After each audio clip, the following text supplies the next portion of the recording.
The real fun of Episode 3 is the fact that it connects all the dots. Finally, you can see how Episode 1 relates to Episode 6 and how they all come together. A lot of the people that have followed the Star Wars saga over these years will obviously be interested in how Anakin becomes the man in the suit. And action! I'm not the Jedi that I should be.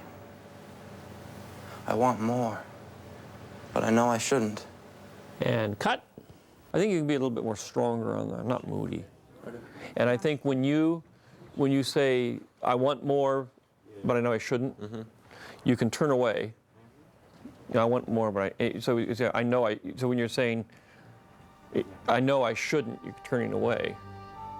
I know I shouldn't. You know, you got to remember this is one movie, and it's meant to be seen 1 through 6. So I think when you watch the actual movie in order, the story will become very clear that Anakin is the chosen one. You refer to the prophecy of the one who will bring balance to the Force. You believe it's this boy? And even when Anakin turns into Darth Vader, he is still the chosen one. When you're a kid, you know, he's the pinnacle of all evil. There is that mystery there, you know. He is a man behind a mask, and up until now we didn't know who that man was. So it allows, you know, the audience to really instill their own imagination into that character and make that evil whatever they want it to be. Commander, tear this ship apart until you found those plans and bring me the passengers. I want them alive. There will be more depth, though, to that evil because it's not a conscious, you know, choice that he's made. Darth Vader became such an icon in the first film, Episode 4, that icon of evil sort of took over everything, much more than I intended. If it had been one movie, that wouldn't have happened. He would have been revealed to be this pathetic character at the end of the movie. But now by adding Episodes 1, 2, and 3, people begin to see the tragedy of Darth Vader as what it was originally intended to be. You are part of the Rebel Alliance and a traitor. Take it away. And I like the idea that the person you thought was the villain is really the victim. And that the story is really about the villain trying to regain his humanity. It becomes really the story of Darth Vader's redemption. The sort of transition into the dark side was where I was wanting to go from the very get-go. And I wasn't really sure at the time why I was being asked to pull back, but, you know, now I understand it's because it has to take place at very specific points in this film. There's always this good in you at this point. The good part is saying, what am I doing? And the bad part is saying, I'm doing this for Padme, I'm doing this for us, and it'll be better for the universe, it'll be better for everybody. You know, but there's always this little part in you is saying, what am I doing? I chose an actor who has that presence of the dark side to work with, as opposed to somebody who's very lighthearted and funny and trying to get him to have an undercurrent of dark side all the time. And Hayden's been very good at that. And so then you're very strong on that. It's almost said with a little bit of anger, a tinge of, I will, determination and anger. I will not betray the Republic. You know, my loyalties. So you're turning on, but it's like I will not betray the Republic. That's your rationalization for everything you've done. Oh, Anakin, what are you gonna do?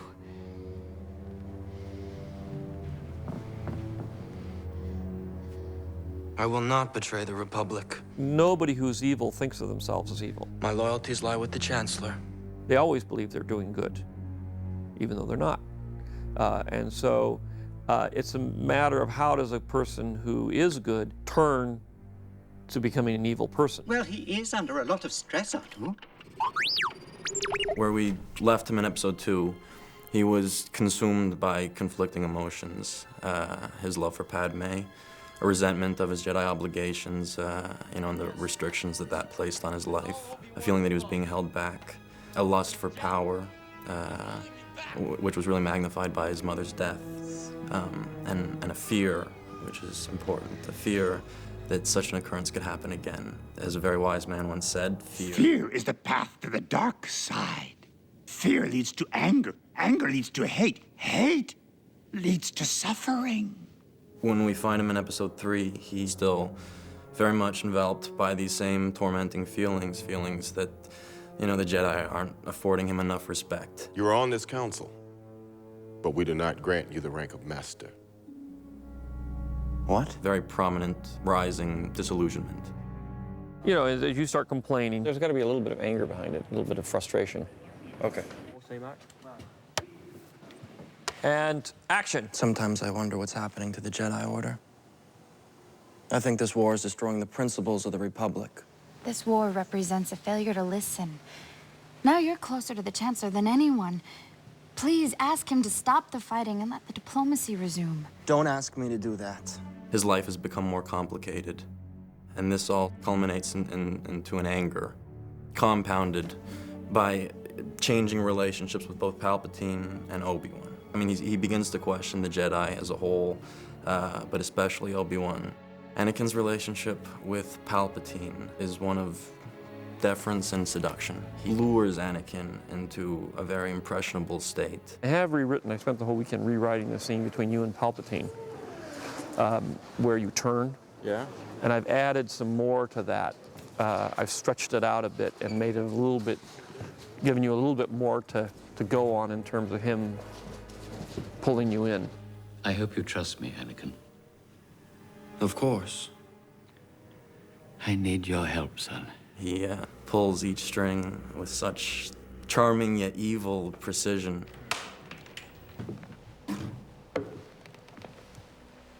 You wanted to see me, Chancellor? Yes, Anakin, come closer. I have good news. It happens once the Emperor starts to work on him and make him doubt things, make him doubt his relationship to the Jedi, make him doubt what is good in the universe. He throws out the possibility that he could keep his wife and save her from death. These are all seduction things, which causes a great deal of turmoil in Anakin. He had such a knowledge of the dark side, he could even keep the ones he cared about from dying. Is it possible to learn this power? Not from a Jedi. This is where he finally succumbs to the influence of the devil. Anakin has turned to the dark side. The Obi-Wan-Anakin fight is an amazing battle. I've already been knighted, if you will, Darth Vader. Darth Vader's fighting style is much more aggressive and much more brutal than Anakin's. I think that the end fight where Anakin and Obi-Wan try to resolve their differences, Obi-Wan comes out with the better hand. But I think that's a result or, derivative of Anakin's emotions and not being able to focus them and control them, which is just, the root of Anakin's inabilities. You underestimate my power!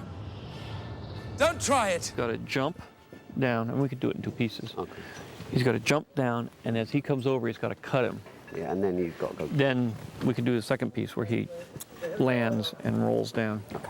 You want to do that, or you want to have a stunt guy do that? I'll do it if you'd like me to. That's up to you. Yeah, sure. I mean, it's kind of rolling sideways in the dirt. Well, if you think you'll see my face and it's worth having me do it, then probably. I'm happy to do it, yeah. Yeah.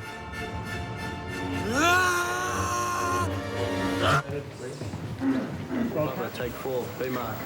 Yeah. And action!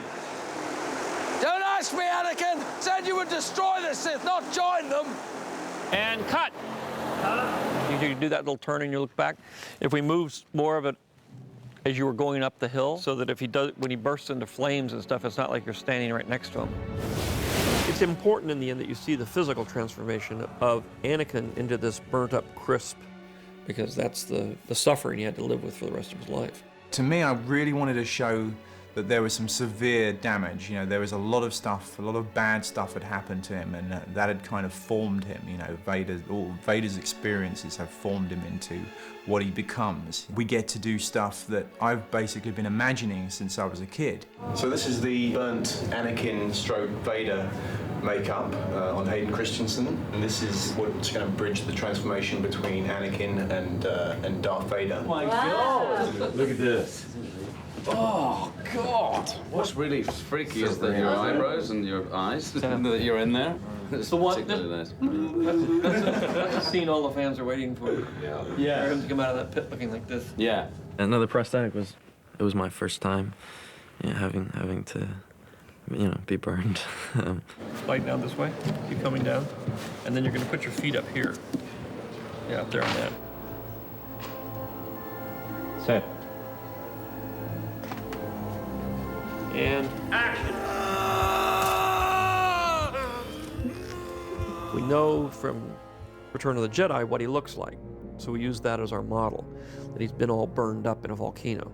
And that was in, say, the original backstory. I felt it was important that we actually see that happen so that we could see the consequences of these bad things that he did.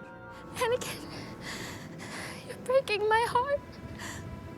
You're going down a path I can't follow. Because of Obi-Wan. Because of what you've done. What you plan to do. He forces his friends to turn against him, which is heartbreaking. You were the chosen one! Obviously, one of the key elements in Episode 3 is that we see him actually put into the Iron Lung. The mask finally close on him, that now he's an artificial man, but we know what's inside of it. And I think it's a new part to 4, 5, and 6 that people haven't seen yet. The man in the suit comes into being a more personalized character than what he was originally. I'm aware that there was a fair amount of hysteria on set when I first emerged as Darth Vader. You look just like Darth Vader. It's quite something. I can't even necessarily articulate how it made me feel. Lord Vader, can you hear me? And that part was very empowering. Yes, Master. A memory that won't leave me in the near future. The prophecy is that Anakin will bring balance to the Force and destroy the Sith. He becomes Darth Vader. Darth Vader does become the hero. Darth Vader does destroy the Sith, meaning himself and the Emperor. He does it because he is redeemed by his son. So, you have accepted the truth. I've accepted the truth that you were once Anakin Skywalker, my father. That name no longer has any meaning for me. It is the name of your true self you've only forgotten. I know there is good in you. So the prophecy is true. And by doing that, he redeems himself and goes from being Darth Vader back to being Anakin again. You were right about me. Tell your sister. You were right. Everybody thought of Darth Vader as this big evil guy that, had no heart. He was just evil. But in the end, it's not that at all. And here's a guy who has lost everything. He believes that he's the chosen one. He's not doing wrong things knowing that it's having a negative impact. So there's that sort of naivety to him now that wasn't there before. And it makes him more human in a lot of ways.